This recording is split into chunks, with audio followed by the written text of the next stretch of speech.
all this were to come about, the British monarchy could look something like the Dutch. While Queen Elizabeth and Queen Beatrix both play the role of ceremonial head of state, their styles are actually markedly different. Queen Beatrix gets barely a tenth of the public money received by the House of Windsor, and popular respect for the Dutch monarchy has been achieved by a low-key and modest lifestyle, and a greater emphasis on informality than on grand ceremony. I think the main difference, for example, is if you look at the birthdays of the Queen, you have your trooping the colour, it's terribly formal. The people come to the Queen, they see the Queen from behind crash barriers. Our Queen, when she has her official birthday, she goes to the people. This last birthday, she went to Rotterdam in the new vehicle, not in Rolls-Royce, not in a little helicopter. She went in the royal bus. It is a luxurious bus, but still it's a bus. And while the British royal family goes to great lengths to avoid being seen eating or drinking, Queen Beatrix quite happily accepted a drink from a stallholder. The Dutch royal family has found that presenting a less idealised and more candid public image has fostered a happier and more positive relationship with the press and has minimised its intrusions. On an official state visit with her husband. At the time her husband was ill, he was suffering from depressions. And when there was an official reception, I was introduced to the Queen and I just asked her how her husband was. And she just answered. She didn't say, "Oh, you grotty little hack, go away." She just said, "Well, he's getting better, but every morning we look very carefully at the schedule and we see what he can do and what he can't. And at the moment, he can't really cope with meetings with lots of people, with large gatherings, so those are the gatherings he will not attend." And the result of that was that there was no gossip in the Dutch papers, there was no sort of backward rumours or whatever. All there was is that, of course, all the Dutch papers the next day opened with what the Queen said about her husband's illness. But the Queen was in control, we could quote the Queen directly. And you never, ever see that in a British paper. It's full of gossip.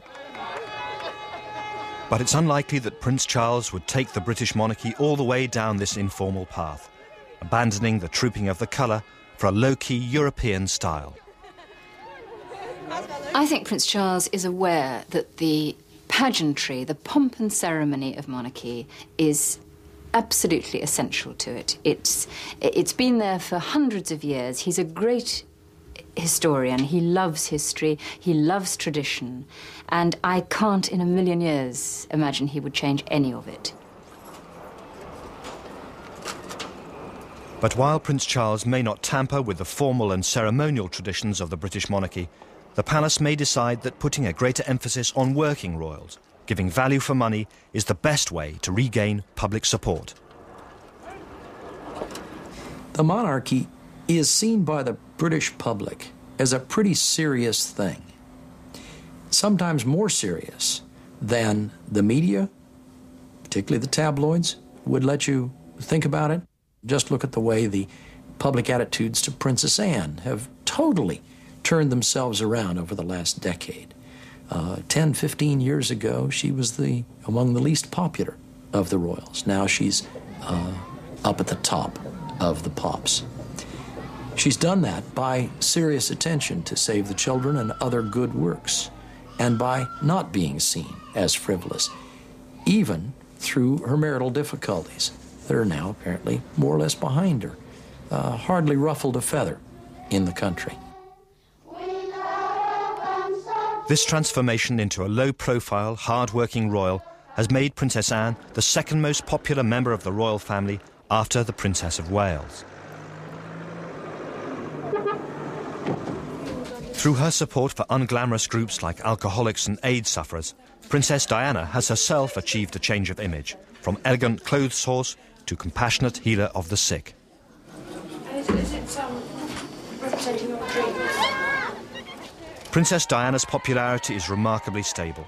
Even her supposedly tacit support for the biography by Andrew Morton, tape recordings of her private conversations, and allegations about assignations with men friends have done nothing to dent her appeal. So perhaps more worrying for the future prestige of the monarchy is the image of her husband, the Prince of Wales, particularly in the event of the nightmare scenario, a divorce.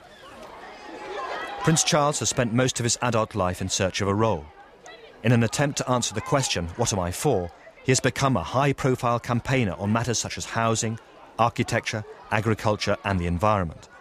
His supporters say this has made him a popular and relevant figure.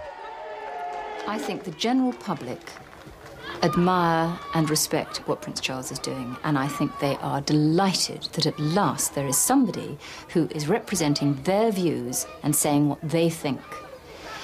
You won't hear that from the leaders of industry, you won't hear it from the top echelons, you will only hear that from the people at grassroots.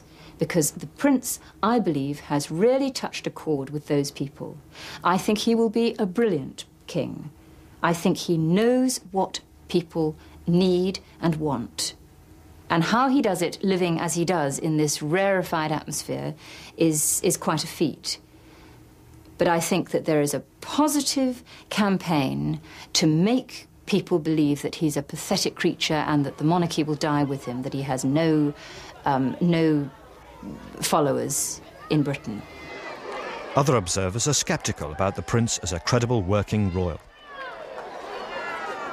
Prince Charles does try to do something, but I also have to say that his concentration span of trying to help these people is not very long. Unless he gets an instant report back of success, he tends to lose interest. He's quite selfish in the way he runs his official engagements, which he undertakes. In the summer, for example, he has his polo fixture list. He might play 40 or 50 times in a 2.5-month period, so that's most days. And that list is slung down in front of his private secretary, and the private secretaries and the planning people are told, work round that list. One of Prince Charles's problems is that in his search for a relevant role, he comes dangerously close to politics. It is almost incredible that in Shakespeare's land, 1 child in 7 leaves primary school functionally illiterate. But we must, I believe, accept that in some cases, community care on its own is not the answer. That the environment is full of uncertainty. It makes no sense to test it to destruction. And if the Prince continues to trespass into politics, he may lose the support that sustains the monarchy's very existence. It's all very well for the Prince to express his opinion on something, and I hope he does that a lot. But to then get involved for campaigning for something quite specific and to be writing to government ministers, I think that is an abuse of royal power. And actually people won't like that either, because at the end of the day, the political process has to be democratic. And I think ministers will begin to resent it as well. And I think that, again, the seeds of the destruction of the royal family are involved if it is seen to become a lobbyist group. But no amount of relevance on the part of the Prince will be able to compensate for the damage done by a continuing rift with the Princess of Wales. Diana is an immensely popular figure. For him to have treated her as badly as most people believe he did begins to chip away at all the reasons why Charles is popular. Speeches about the rainforests pale into complete insignificance, as indeed does community architecture, alongside two-timing the most popular woman in the land, and apparently being the only man in the land not in love with her. This may all be rather low-grade and emotional stuff, but it's very, very potent in the context of the monarchy. And if Charles begins to lose his popularity, he'll begin to lose his plausibility, and his chances of being a popular and a successful monarch will be disproportionately damaged. The thought of the marriage ending in divorce has given rise to speculation that it would cause a grave constitutional crisis, but such talk is dismissed by constitutional experts. The Church of England accepts the fact of divorce. It deplores it, but accepts it.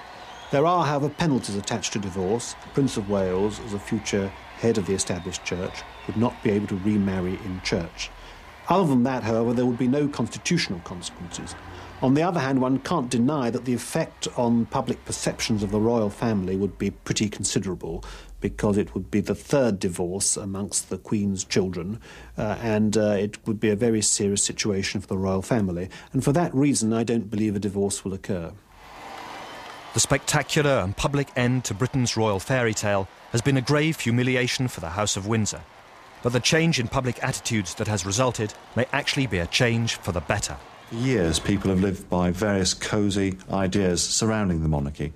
Over the last few months, the myths have been exploded, and people are having to come to terms with the reality of monarchy, with the reality of the royal family, raw sometimes in tooth and claw. And in many respects, people are having to absorb that as we speak. If we look at it with less rose-tinted spectacles and see that it is a group of people doing a very difficult job under very trying circumstances, to accept their faults and to not to try and make them perfect, not to put them on pedestals, not to make them icons, I think that their lives will be that much easier and that much happier, and that we as a society will be that much healthier. For this to be achieved, the monarchy too has to be prepared to view itself in a less idealised and more realistic way. But there are few signs that this is happening. There are really two different and very contradictory versions of the monarchy on offer at the moment. On the one side, there is the monarchy's view of itself as magical, admirable, splendid, in some sense embodying the greatness and identity of the nation. On the other side, we have, as it were, the tabloid or journalistic view of a family at war with itself, very unhappy, infirm of purpose, not paying its taxes and so on. And this gap between these two versions of the monarchy is just getting wider and wider, and whether it can be indefinitely bridged, it's impossible to say. The monarchy has to bridge this credibility gap if it is to survive as a respected institution of British life. Today, it has a historic opportunity to reinvent itself and to introduce the necessary financial and other reforms, and to see itself in a new and more practical light. If it doesn't, and decides to try and weather the storm, it runs the risk that by the time Prince William ascends to the throne, it will be little more than a colourful irrelevance.